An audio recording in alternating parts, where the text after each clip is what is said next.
That's actually the sound of your spirit inside, breaking through the shell, ready to remember who you truly are.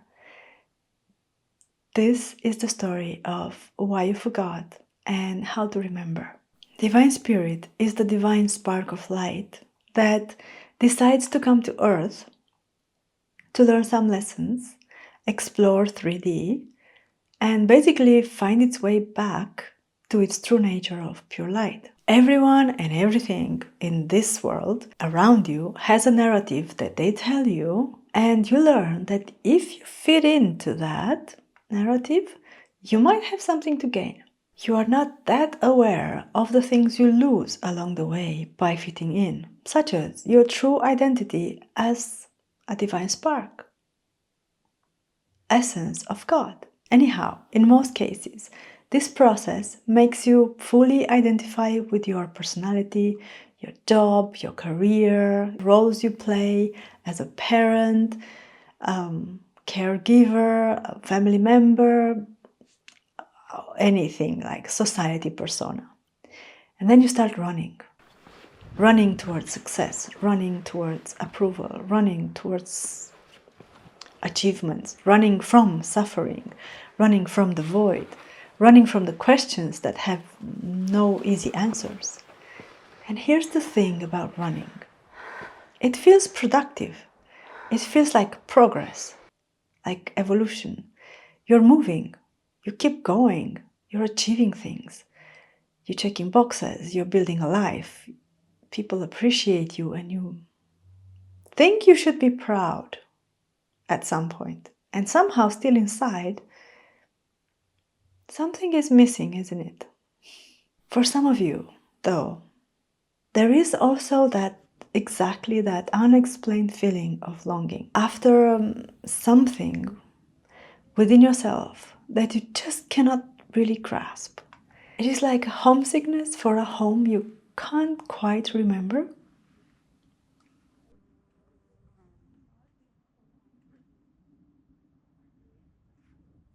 This is your spirit calling through the layers.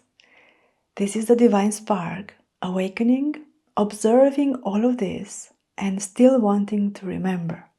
If you are one who feels this and is doing something to find out where is this feeling coming from, you might have already read some books about it, or you've met a guide, a mentor, spiritual mentor, or in some way you found that thing that touched you in an unexplainable way that raised even more questions. It can also be that you had a disease or some sort of suffering that raised these questions. Some souls choose that path. Many, actually.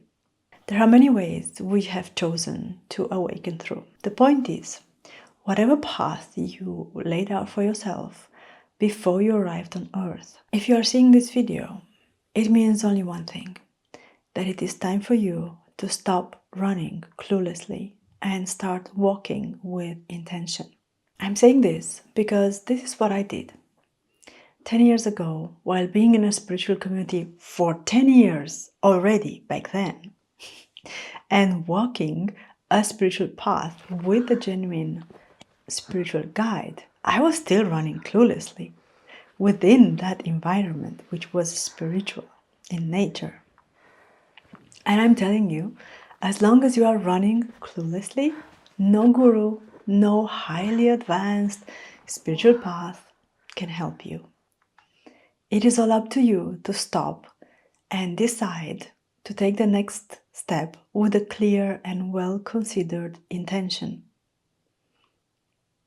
In my cluelessness, I constantly asked my spiritual guide to tell me what my spiritual mission was in this lifetime.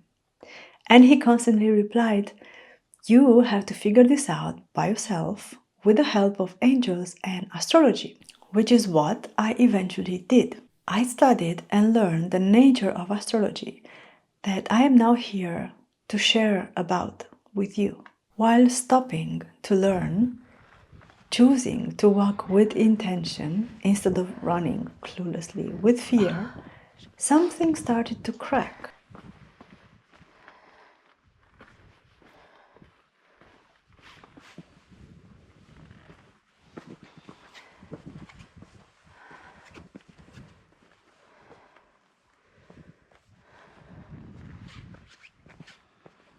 Like a shell breaks when something is ready to be born.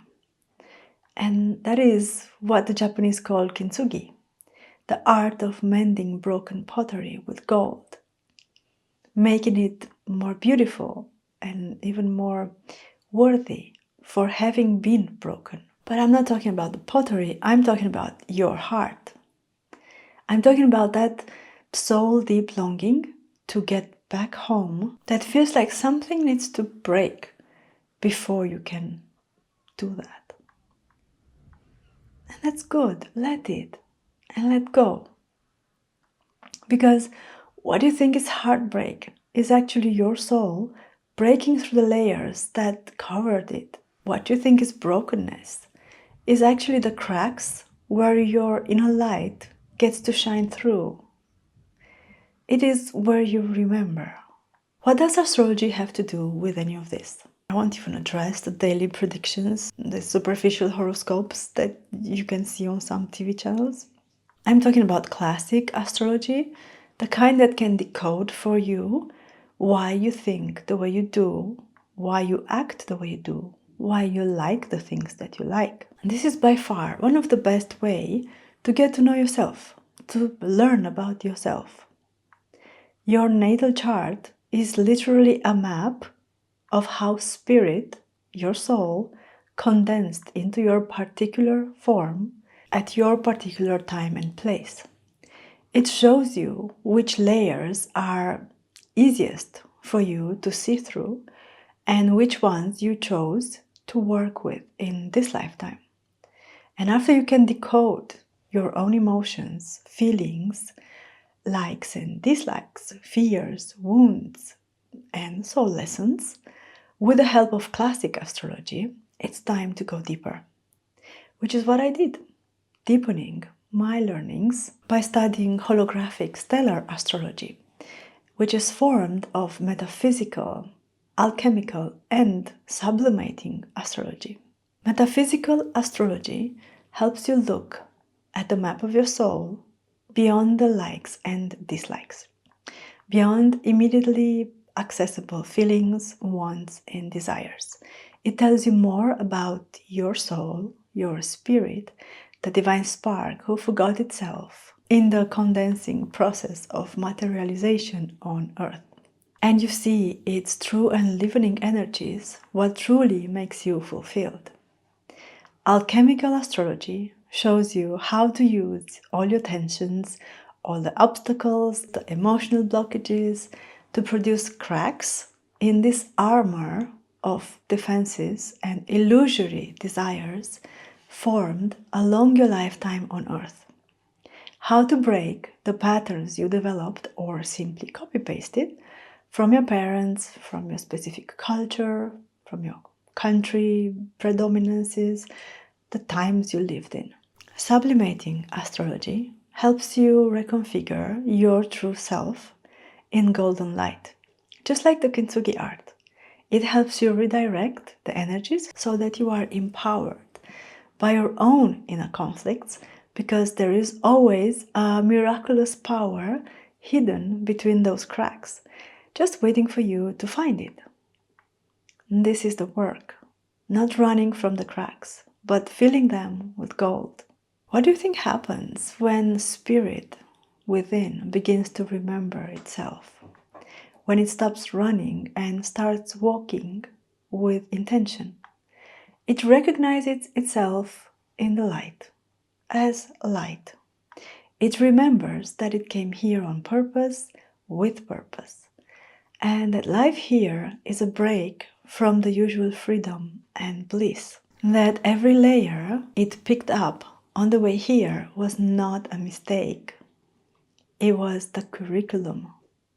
The density was not punishment, it was school. The forgetting was not failure, it was the game. And the remembering is the point of it all.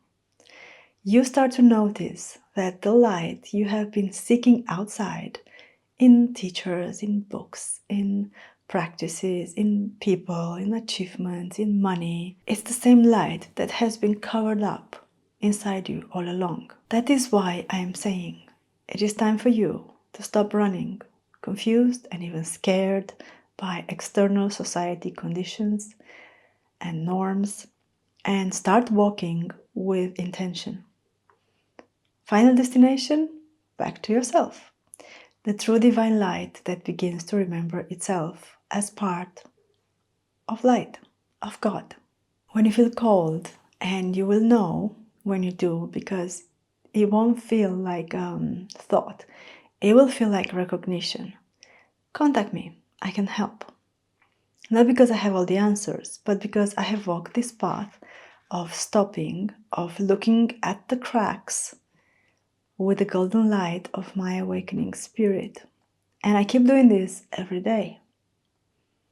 I know how to read a map of your soul through astrology, and I know how to help you stop running and start walking. But only if you feel called, and if you are ready to take yourself seriously when that divine spark inside you is ready to remember. If it is, I'm here.